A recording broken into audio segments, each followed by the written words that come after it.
तो इस प्रकार हम देखते हैं श्रीमद् भागवत गीता के 16वें अध्याय के चौथे श्लोक में कि दंभो दर्पोऽभिमानश्च क्रोध पारुष्यमेव च अज्ञानं चाभिजातस्य पार्थ संपदमासुरीम्। तो दंभ, दर्प, अभिमान, क्रोध, कठोरता, अज्ञान, ये सब आसुरिक स्वभाव है।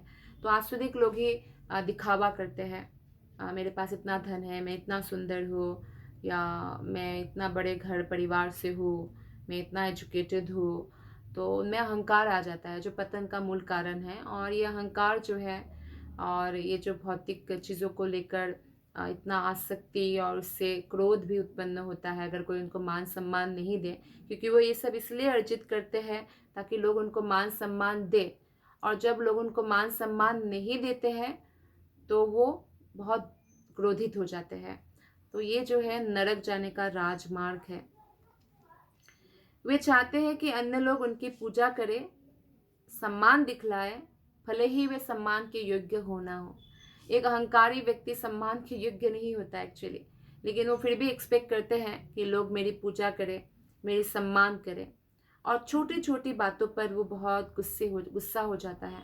तो हम देख सकते हैं हमारे अंदर अगर ये सब गुण हैं कि हम चाहते हैं लोग हमारी सम्मान करें, हमारी पूजा करें, और छोटी छोटी बात पे हमें गुस्सा आती है, दूसरों को खड़ी खोटी सुनाते हैं, नम्रता से नहीं बोलते हैं, ये आसुरिक गुण है। तो इसको हमें निकालना होगा अपने अंदर से। तो ऐसे आसुरिक व्यक्ति यह नहीं जानते कि क्या करना चाहिए और क्या नहीं करना चाहिए। वे अपनी इच्छा के अनुसार सब काम करते हैं। मेरा मन सनक बस संकी होते हैं एक्चुअली। और वे किसी प्रमाण को नहीं मानते, किसी शास्त्र को नहीं मानते, जो मैं चाहूँगा वही करूँगा, लाइक दैट, ऐसे होते हैं। वे ये आसुरी गुण तभी से प्राप्त करते हैं जब वे अपने माताओं के गर्भ में होते हैं, और जैसे जैसे वे बढ़ते हैं वैसे वैसे अशुभ गुण प्रकट होते हैं। तो जैसे कि गर्भ में कौन सा संतान आएगा, कौन सा बच्चा आएगा, वो डिपेंड करता है माता पिता की चेतना के ऊपर, कि उस समय उनकी कैसी चेतना होती है जब गर्भाधान संस्कार होता है, जब बीज रोपण होता है गर्भ में। तो एक्चुअली आसुरिक माता पिता आसुरिक होंगे, और चिंतन उनका आसुरिक होगा, या जैसे मान लीजिए क्रोध में किया या ऐसा, तो ऐसे ही आत्माओं को आवाहन भी करते हैं, और फिर गर्भ से ही उसका ऐसा बढ़ता रहता है। श्लोक नंबर 5।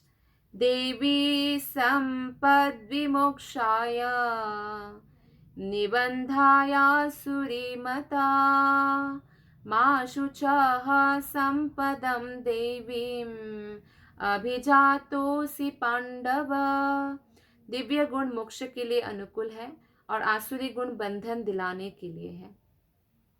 जो दिव्य गुण है, जो भगवान ने पहला, दूसरा और तीसरा श्लोक में 16वें अध्याय के 26 दिव्य गुण बताया है, और ये दिव्य गुण जो है हमें मोक्ष तक ले जाते हैं। जैसे कि निर्भयता, आत्मशुद्धि, आध्यात्मिक ज्ञान का अनुशीलन, दान, आत्मसंयम, यज्ञपरायणता, वेदाध्ययन, तपस्या, सरलता, अहिंसा, सत्यता, क्रोध विहीनता, त्याग, शांति, दूसरों में दोष देखने में अरुचि, समस्त जीवों पर करुणा, लोभ विहीनता, भद्रता, लज्जा, संकल्प, तेज, क्षमा, धैर्य, पवित्रता, ईर्ष्या या सम्मान पाने की अभिलाषा से जो मुक्ति, ये 26 गुण हैं। तो ये गुण जो है हमें आयत्त करना चाहिए। 16वां अध्याय के पहला, दूसरा, तीसरा श्लोक हमें बार बार पढ़ना चाहिए और देखना चाहिए कि कौन कौन सा गुण अभी नहीं आया है, तो उसे हमें प्रैक्टिस करके अर्जन कर लेना चाहिए। और हाँ, कृष्ण के प्रति पूर्ण शरणागति से ये सब गुण अपने आप आ जाता है, पर साथ साथ हमें भी देखते रहना चाहिए कि कौन सा दिव्य गुण है जो हमें अभी अर्जन करना है, और जो है मोक्ष के लिए अनुकूल है ये सब। लेकिन जो आसुरिक गुण है ये तो हमें बंधन दिलाने के लिए है। इसलिए अर्जुन को कृष्ण कहते हैं, पांडुपुत्र, तुम चिंता मत करो, क्योंकि तुम देवी गुणों से युक्त होकर जन्मे हो। क्योंकि अर्जुन का जन्म कोई साधारण माता से नहीं हुआ है, कुंती महारानी से हुआ है, तो देवी गुणों से युक्त है अर्जुन। तो चिंता करने के लिए कृष्ण मना कर रहे हैं। तो इसलिए कृष्ण एक्चुअली अर्जुन को प्रोत्साहित कर रहे हैं कि आप कोई साधारण व्यक्ति नहीं हो, आप में कोई आसुरिक गुण नहीं है। और युद्ध में अर्जुन का सम्मिलित होना कोई उनका आसुरिक स्वभाव के कारण नहीं था, क्योंकि अर्जुन जो है दोष गुणों पर विचार कर रहे थे। तो कृष्ण ने कहा आप दिव्य गुण वाले हो। तो वो यह विचार कर रहा था अर्जुन कि भीष्म तथा द्रोण जैसे प्रतिष्ठित महापुरुषों का वध किया जाए या नहीं किया जाए। इसलिए वो ना तो क्रोध के वशीभूत होकर कार्य कर रहा था, ना झूठी प्रतिष्ठा के कारण, ना ही कोई बदला लेने के लिए। वो तो कृष्ण की आज्ञा का पालन कर रहा था। एक्चुअली हम देखते हैं अर्जुन जब मना कर देते हैं कि मुझे युद्ध ही नहीं करना है, मैं भिक्षा मांग के ही खा लूंगा, मुझे राज्य भी नहीं चाहिए, गाँव भी नहीं चाहिए, कुछ भी नहीं चाहिए, तो इससे हमें पता चलता है कि अर्जुन एक्चुअली बदला लेने के लिए भी नहीं आए थे युद्ध करने। एक्चुअली कृष्ण की इच्छा से ही उन्होंने युद्ध किया। और ये स्पष्ट हो जाता है जब कृष्ण उनको कहते हैं नहीं युद्ध करो। तो अतएव वो आसुरी स्वभाव का बिल्कुल नहीं था अर्जुन। कितना दया था उनको, जो लोगों ने उनको कितनी बार मारने का प्रयास किया, कितना अपमान किया उनकी पत्नी का भरी सभा में, और कितना कुछ किया, फिर भी क्षमा करने के लिए तैयार थे। क्षत्रिय के लिए शत्रु पर बाण बरसाना दिव्य माना जाता है और ऐसे कर्तव्य से विमुख होना आसुरिक। तो क्षत्रिय लोग तथाकथित अहिंसा नहीं कर सकते हैं कि मैं अहिंसा करूं, ऐसा नहीं है, उनको हिंसा करना पड़ेगा रक्षा के लिए। तो अगर वो युद्ध से मुंह फेर लेता है तो इसका मतलब वो आसुरिक गुण है। तो इसलिए कृष्ण उनको कहते हैं कि युद्ध करो। तो इसलिए अर्जुन के लिए खासकर शोक करने का या संताप करने का कोई कारण नहीं था, क्योंकि क्षत्रिय है वो, उनका तो कर्तव्य था युद्ध करना। जो कोई भी जीवन के विभिन्न आश्रमों के विधानों का पालन करता है वो दिव्य पद पर स्थित होता है। श्लोक नंबर 6। द्यौ भूता सर्गो लोकेस्मिन् दैव आसुर एव च दैवो विस्तारशः प्रोक्ता आसुरं पार्थ मे शृणु। हे पृथापुत्र, कृष्ण कहते हैं इस संसार में सृजित प्राणी दो प्रकार के हैं। इस संसार में जितने भी प्राणी हैं, कृष्ण कहते हैं दो प्रकार के हैं, देवी तथा आसुरी। अर्थात आप ऐसे भी बोल सकते हैं अच्छे तथा बुरे, यानी दिव्य गुणों से युक्त लोग और आसुरिक व्यक्ति। कृष्ण कहते हैं मैं पहले ही विस्तार से तुम्हें देवी गुण बतला चुका हूँ। पहला, दूसरा, तीसरा श्लोक में भगवान बता चुके हैं 26 दिव्य गुण। तो कृष्ण कहते हैं अब मुझसे आसुरी गुणों के विषय में सुनो। तो भगवान श्री कृष्ण कहते हैं कि अर्जुन जो है वो दिव्य गुणों से जन्मा है, तो इसलिए आसुरी गुणों के बारे में आप बता रहे हैं। और दो प्रकार के जीव में जो दिव्य गुणों से संपन्न होते हैं वो नियमित जीवन बिताते हैं, अर्थात वे शास्त्रों में जो नियम बताया गया है या जो विद्वान लोग या आचार्य लोग जो नियम बताए हैं उसका पालन करते हैं, अपने कर्तव्य का पालन करते हैं, तो गुरु की आज्ञा का पालन करते हैं। तो मनुष्य को चाहिए कि प्रामाणिक शास्त्रों के अनुसार ही कर्तव्य निभाए। तो ऐसे प्रकृति को देवी प्रकृति कहा गया है। तो शास्त्र विहित विधानों को नहीं मानता और अपने मन के अनुसार, सनक के अनुसार कार्य करता है, वो आसुरी कहलाता है। शास्त्र के विधि विधानों के प्रति आज्ञा भाव ही एकमात्र कसौटी है। शास्त्र का आज्ञा पालन करना ही पड़ेगा। जैसे किसी देश का लॉ बुक होता है तो उसके अनुसार नियम में रहना ही पड़ेगा, नहीं तो आपको जेल जाना पड़ सकता है। लेकिन इसी प्रकार लोग ये नहीं सोचते कि ये जो शास्त्र है तो ये भगवान की लॉ बुक है और भगवान का ही राज्य है, भौतिक हुआ या आध्यात्मिक हुआ। तो इसलिए बुद्धिमान व्यक्ति ये जानते हुए शास्त्रों के अनुसार कार्य करते हैं, शास्त्रों का उल्लंघन नहीं करते हैं। वैदिक साहित्य में उल्लेख है कि देवता तथा असुर दोनों ही प्रजापति से उत्पन्न हुए। अंतर इतना ही है कि एक श्रेणी के लोग वैदिक आदेशों को मानते हैं और दूसरे नहीं मानते। असुर लोग वेद उपनिषद पुराण को नहीं मानते हैं। श्लोक नंबर 7। प्रवृत्तिं च निवृत्तिं च जनाना विदुरासुरः न शौचं नापि चाचारो न सत्यं तेषु विद्यते। जो आसुरी है वे यह नहीं जानते कि क्या करना चाहिए और क्या नहीं करना चाहिए। उनमें ना तो पवित्रता, ना उचित आचरण और ना ही सत्य पाया जाता है।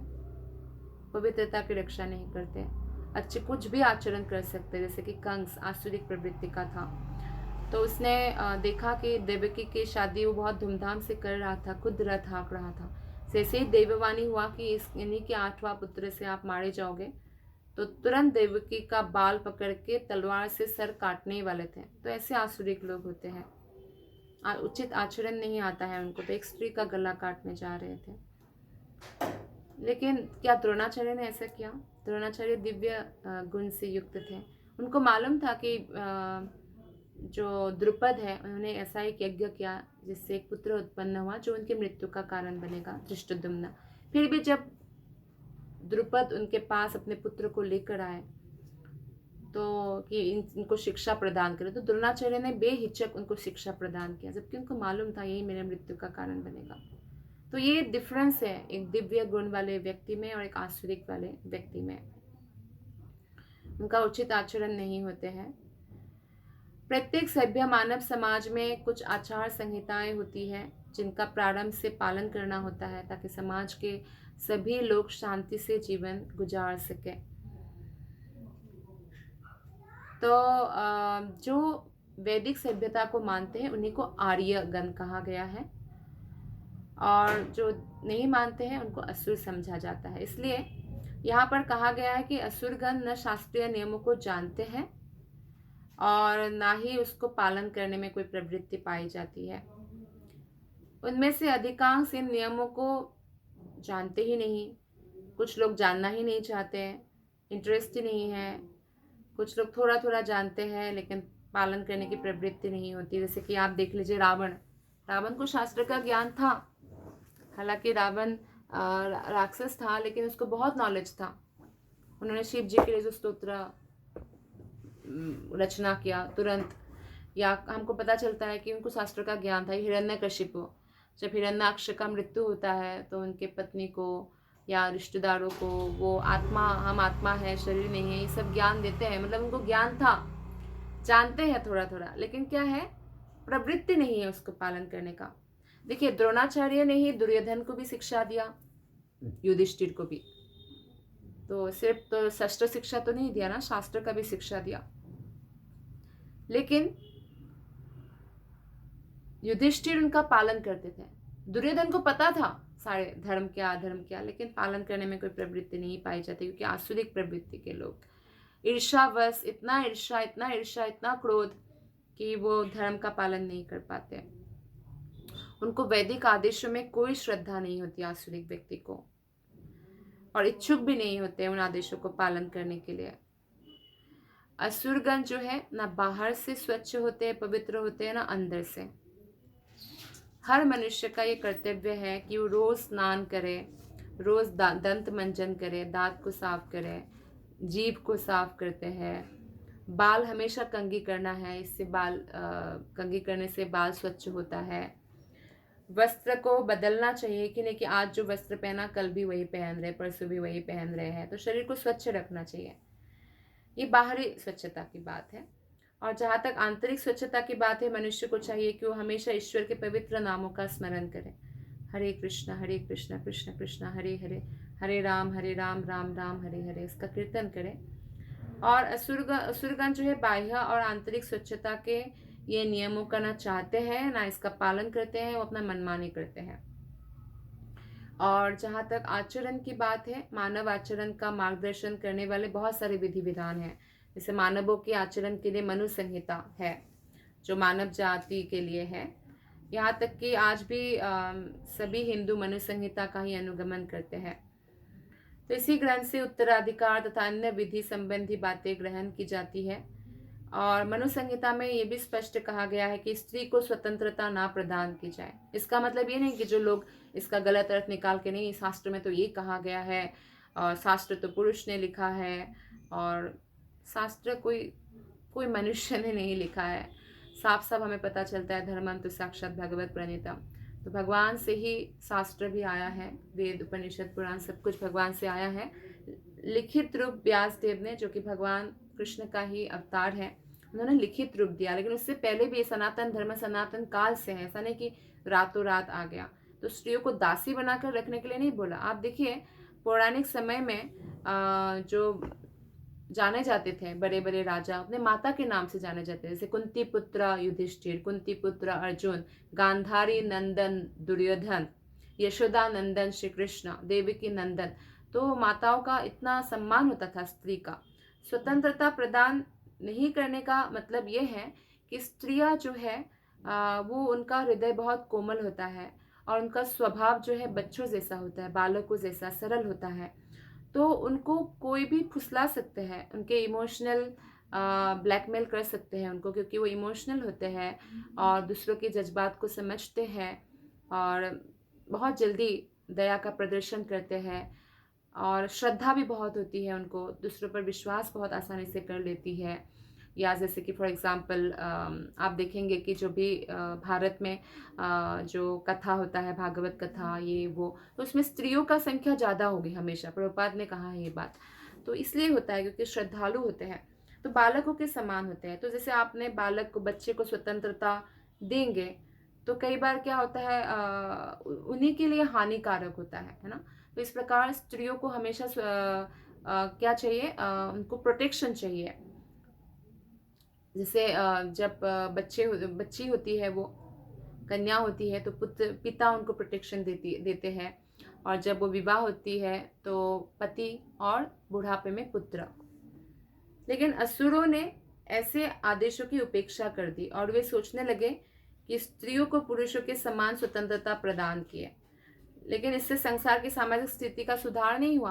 वुमेन एम्पावरमेंट के नाम पर उन्होंने स्त्रियों को इतना स्वतंत्र कर दिया ताकि आसुरिक लोग ही उनको एक्सप्लॉइट कर सके, उनके इमोशंस के साथ खेल सके, उनकी पवित्रता को नष्ट कर सके। वास्तव में स्त्री को जीवन की प्रत्येक अवस्था में सुरक्षा प्रदान की जानी चाहिए। स्त्री की सुरक्षा होगी तभी समाज की उन्नति होती है। उसके बाल्यकाल में पिता द्वारा संरक्षण प्रदान किया जाना चाहिए, तारुण्य में पति द्वारा, बुढ़ापे में पुत्र द्वारा। तो मनु संहिता में यही बताया गया है। लेकिन आधुनिक शिक्षा ने नारी जीवन का एक अतिरंजित अहंकार पूर्ण बोध उत्पन्न कर दिया है। इसलिए अब विवाह एक कल्पना बन चुका है, क्योंकि विवाह करने के लिए जैसे स्त्री चाहिए, पुरुष चाहिए, तो पहले क्या होता था, सबका रोल डेफिनेशन था। स्त्री घर के बाहर जाके काम नहीं करती थी या बाहर नहीं जाती थी। बाहर जाना मतलब ये नहीं कि लॉक करके रख दिया, ऐसा नहीं है। लेकिन कहने का तात्पर्य है कि कमाने नहीं जाती थी, कमाने का काम पुरुष का था। तो वो कमाते थे, बाहर का सारा टेंशन उनका, घर का स्त्री का रिस्पॉन्सिबिलिटी, तो घर पूरा स्त्री का होता है। लेकिन अब ऐसा हो गया है कि घर का काम करना जैसे एक बहुत बुरी बात है और कोई भी नहीं करना चाहता है। तो सब लोग बाहर जाकर एक एस्टेब्लिश करना चाहते हैं कि हम बहुत बड़े कंपनी का CEO है या ये है, हमारा ये करियर है। लेकिन इससे घर का शांति भंग हो चुका है और बहुत सारा विवाह विच्छेद भी हो रहा है और आगे भी होता रहेगा और भी बढ़ता रहेगा, क्योंकि यहाँ पे स्त्री का जो रोल है उसको समाज धीरे धीरे जो है ऐसा छोटा रोल बता दिया कि आप घर में करते ही क्या है, या इस तरह की बातें जब स्त्री सुनने को मिलता है, या घर में रहने वाली स्त्रियों को कम बुद्धिमान माना जाता है या बाहर काम करने वाली को ज़्यादा, तो ये देखकर भी फिर स्त्रियां जो है अपने आप को प्रूफ करने के लिए, अपना आइडेंटिटी के लिए ऐसा बाहर जाना पड़ता है। फिर एक्सप्लॉइट भी होता है, उनको कष्ट भी होता है, घर का भी संभालना, बाहर का भी, बच्चों का भी देखना बहुत मुश्किल, उनका काम बढ़ गया है।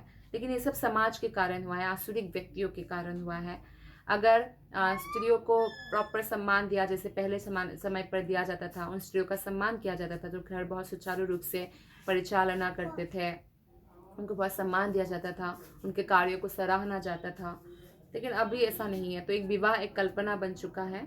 स्त्री की नैतिक स्थिति भी अब बहुत अच्छी नहीं रह गई। नैतिक स्थिति में भी जैसे मान लीजिए पवित्रता की रक्षा करना, पुरुष हो या स्त्री हो, जैसे विवाह से पहले संबंध नहीं बनाना या विवाह के बाद अवैध यौन संबंध, ये सब अब इतना ज़्यादा सख्ती से पालन नहीं होता है कलयुग में।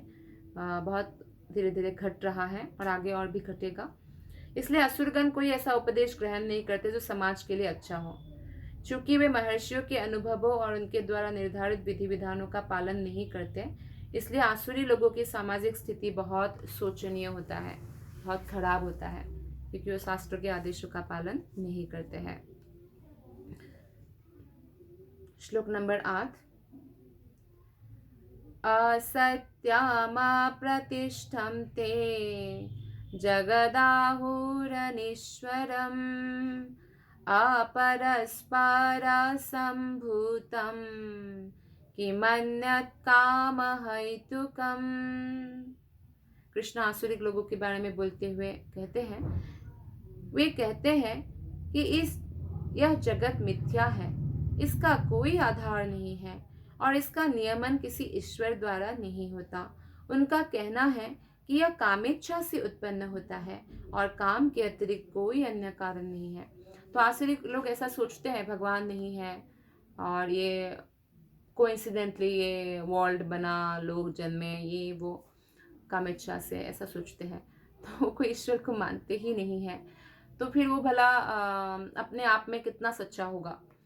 अगर हर एक व्यक्ति ईश्वर के अस्तित्व को जान पाए, समझ पाए कि वो हर क्षण हमारे हृदय में परमात्मा रूप में निवास कर रहे, बाहर भी है, तो हम उन्हें धोखा नहीं दे सकते, हमें इसका परिणाम भुगतना होगा, तो कोई भी पाप नहीं होगा। ये पाप की जो वृद्धि हो रही है आसुरिक स्वभाव के कारण हो रहा है।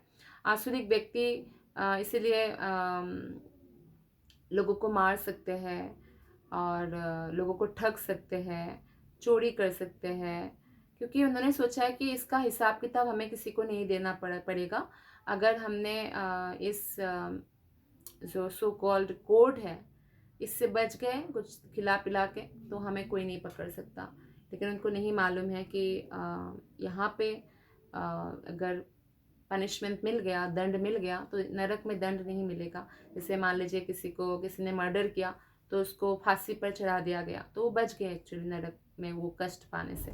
लेकिन अगर यहाँ पे बच गए तो नरक में तो इससे कई गुना अधिक कष्ट मिलेगा। तो इसीलिए आसुरी लोग यह निष्कर्ष निकालते हैं कि यह जगत मायाजाल है, इसका कोई कारण नहीं है, कोई कार्य नहीं है, कोई कंट्रोलर नहीं है, नियामक नहीं है, ना कोई प्रयोजन है, हर वस्तु मिथ्या है, ऐसा समझते हैं। तो ये नहीं, इतना बुद्धि भी नहीं है कि जो समय से सूर्य उदय हो रहा है, अस्त हो रहा है, जो अलग अलग कलर के फ्लावर्स है, जो इतने सारे मनुष्य है, फिर भी किसी का जो थंब इम्प्रेशन है वो नहीं मिलता। ये किसने बनाया है, कौन ये सब मैनेज कर रहे हैं, इसके पीछे कोई तो होगा। कोई रिमोट कंट्रोल वाला भी, जैसे छोटा गाड़ी होता है या कुछ भी होता है तो उसको भी कंट्रोल करता है ना रिमोट कंट्रोल, और वो कंट्रोल करने वाला, रिमोट कंट्रोल को भी कंट्रोल करने वाला कोई मनुष्य होता है। तो ये वो नहीं जानते हैं। वे यह नहीं सोचते कि ईश्वर ने किसी प्रयोजन से यह संसार की रचना की है। उनका अपना सिद्धांत है कि यह संसार अपने आप उत्पन्न हुआ है और यह विश्राम करने का कोई कारण नहीं कि इसके पीछे किसी ईश्वर का हाथ है। तो विश्वास ही नहीं करते हैं इस पर, ईश्वर के अस्तित्व पर। उनके लिए आत्मा और पदार्थ में कोई अंतर नहीं होता और वो सोचते हैं कि परमात्मा को तो मानते ही नहीं है और सोचते हैं कि आत्मा के साथ क्या बोलते हैं, आत्मा पदार्थ या शरीर ऐसा कुछ नहीं होता है, मृत्यु के साथ सब समाप्त हो जाएगा। तो मृत्यु से पहले बाय हुक और क्रुक कैसे भी खुश रहने के लिए कुछ भी करो, ऐसे आसुरिक लोग सोचते हैं। उनके लिए हर वस्तु पदार्थ मात्र है और यह पूरा जगत मानो अज्ञान का पिंड हो। उनके अनुसार प्रत्येक वस्तु शून्य है और जो भी सृष्टि दिखती है वो केवल दृष्टि भ्रम के कारण है, ऐसा सोचते हैं। तो जैसे स्वप्न में हम ऐसे बहुत सारी वस्तु की सृष्टि करते हैं जिनका वास्तव में कोई अस्तित्व नहीं होता है। अतएव जब हम जाग जाते तो देखते सब कुछ स्वप्न मात्र था। लेकिन वास्तव में यद्यपि असुरिया कहते हैं कि जीवन स्वप्न है, लेकिन स्वप्न को भोगने में बड़े कुशल होते हैं, इंद्रिय तृप्ति करने में। इसलिए वे ज्ञानार्जन करना नहीं चाहते हैं और इस स्वप्न लोक में ही उलझ कर रहना चाहते हैं। उसकी उनकी मान्यता है कि जिस प्रकार शिशु केवल स्त्री पुरुष के संभोग का फल है, उसी तरह यह संसार बिना किसी आत्मा के उत्पन्न हुआ है, ऐसे समझते हैं वो लोग। तो इसलिए जो सो कॉल्ड साइंटिस्ट है, जो आत्मा के अस्तित्व को नहीं मानते हैं, वो भी आसुरिक गुण वाले हैं। तो उनके लिए यह पदार्थ का संयोग मात्र है जिसने जीवों को उत्पन्न किया, अतएव आत्मा के अस्तित्व का प्रश्न ही नहीं उठता, ऐसे समझते हैं। जैसे अनेक जीवित प्राणी अकारण, जैसे पसीने से भी बहुत सारे वो उत्पन्न हो जाते हैं, मृत शरीर ऐसे पड़ा रहे तो कीड़े मकोड़े उत्पन्न हो जाते हैं, तो वो सोचते हैं कि शायद ऐसे ही उत्पन्न हुआ, ऐसे सोचते हैं। तो भगवत गीता में कहे गए कृष्ण के वचनों को नहीं मानते, जो कृष्ण कहते हैं मया अध्यक्षण प्रकृति सूयते सचराचरम, सारा भौतिक जगत मेरे ही निर्देश के अंतर्गत गतिशील है। दूसरे शब्दों में असुरों को संसार की सृष्टि के विषय में पूरा पूरा ज्ञान नहीं है।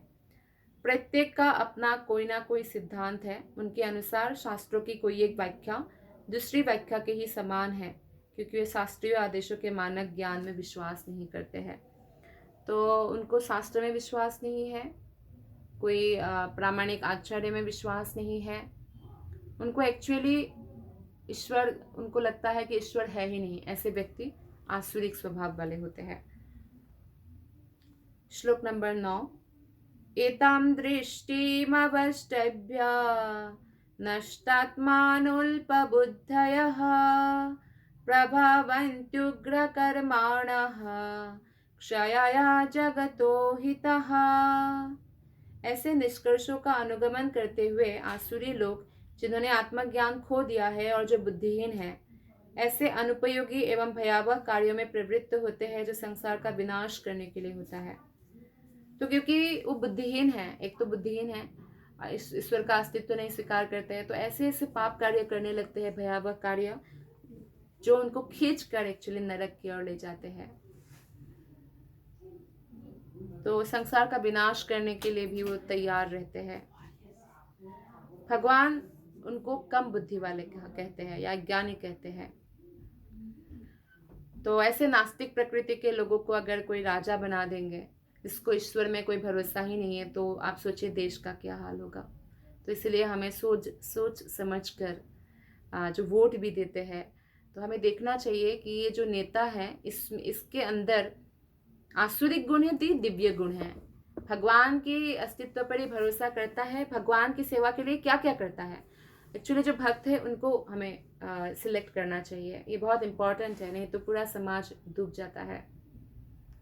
क्योंकि अन्यथा व्यक्ति शोषण करते हैं, ये करप्शन जो आया है, ये सब इसी के कारण आया है। भगवत गीता के अनुसार बुद्धिहीन तथा समस्त विचारों से वे शून्य होते हैं आसुरिक लोग। वो बस इंद्रिय तृप्ति के लिए कुछ ना कुछ आविष्कार करते रहते हैं, जिससे कोई आध्यात्मिक प्रगति नहीं होता है। और वो सोचते हैं कि ये आविष्कार करके उन्होंने बहुत बड़ा काम कर लिया है और यही मानव सभ्यता का विकास है। लेकिन इसका दुष्परिणाम यह होता है कि लोग और ज़्यादा हिंसक हो जाते हैं, पशुओं से भी ज़्यादा क्रूर हो जाते हैं लोग, और अन्य मनुष्य के प्रति भी ईर्ष्यालु, हिंसा करने वाले ऐसे बन जाते हैं। क्योंकि ईश्वर प्रेम नहीं है ना हृदय में, इसलिए दया नहीं आती उनके हृदय में। उन्हें इसका कोई ज्ञान नहीं कि एक दूसरे से किस प्रकार व्यवहार किया जाए। वो साधारण व्यवहार को भी भूल जाते हैं। और पशु वध तो ऐसे करेंगे, कोई भी पशु का वध करने में थोड़ा सा भी झिझक नहीं होता है। उनको बस अपने जीव की तुष्टि चाहिए, उनको कोई दया नहीं आती है। ऐसे लोग जो है एक्चुअली संसार के शत्रु होते हैं, क्योंकि अंततः ऐसा आविष्कार कर लेंगे कि सृष्टि को ही वो विनाश की ओर ले जाएगा। जैसे कि आजकल नाभिकीय अस्त्रों के आविष्कार है, सारे विश्व को गर्व है, हमने भी किया। जब एक दूसरे से लड़ाई होगी, पहले तो तलवारों से लड़ते थे, तो एक दूसरे के ऊपर जब परमाणु बम गिरा देंगे तो क्या हाल होगा। जैसे हिरोशिमा नागासाकी का हुआ था, तो विनाश की ओर ले जाते हैं। किसी भी क्षण युद्ध हो सकता है, विनाश हो सकता है सब कुछ आसुरिक व्यक्ति की वजह से। तो ऐसी वस्तुएं संसार के विनाश के उद्देश्य से ही उत्पन्न की जाती है आसुरिक व्यक्ति के द्वारा। तो ईश्वर के प्रति अविश्वास के कारण ही ऐसे हथियारों का आविष्कार मानव समाज में किया जाता है, और वे संसार की शांति और संपन्नता के लिए एक्चुअली नहीं होता है। तो इसलिए हमें आसुरिक ज्ञान को त्याग कर दिव्य गुणों को अपनाना चाहिए, ताकि हम भगवत धाम जा सके। धन्यवाद। हरे कृष्ण।